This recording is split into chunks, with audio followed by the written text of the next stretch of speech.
One of the most popular pieces of equipment in the makerspace is the laser cutter. In this video, we'll dive into the laser cutter and look at how it works, what you can make with it, and how to safely use it to make your own projects. To give you an idea of the types of projects you can make with the laser cutter, here are some that were made by students in the makerspace.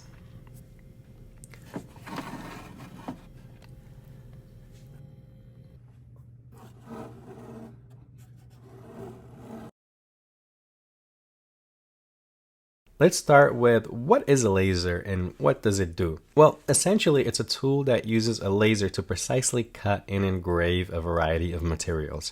You're basically operating a controlled fire. A laser beam is generated with the laser tube and goes through a focusing lens that sets the distance where the beam is focused and is the strongest.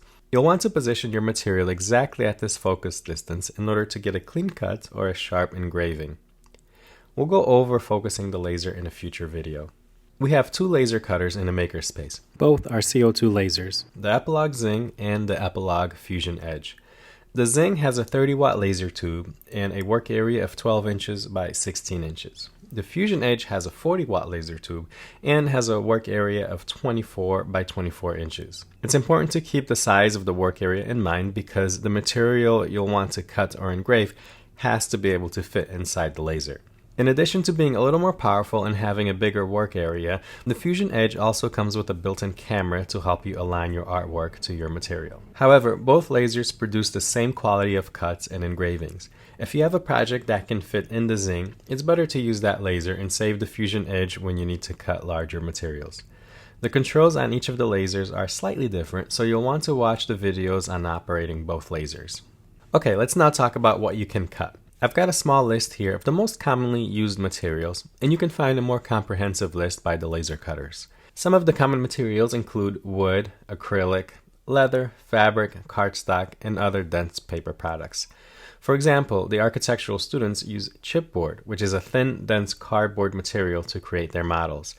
Here's an example of a model laser cut using chipboard. You can also engrave materials.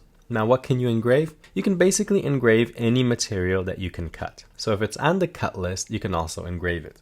But there are also materials that you can't cut, but you can engrave. Although the laser may not be strong enough to cut through these materials, it still has the capability of engraving them. These include glass, coated metals such as anodized aluminum, stone, and tiles including ceramic, marble, or slate tiles. Let's now talk about what you cannot cut.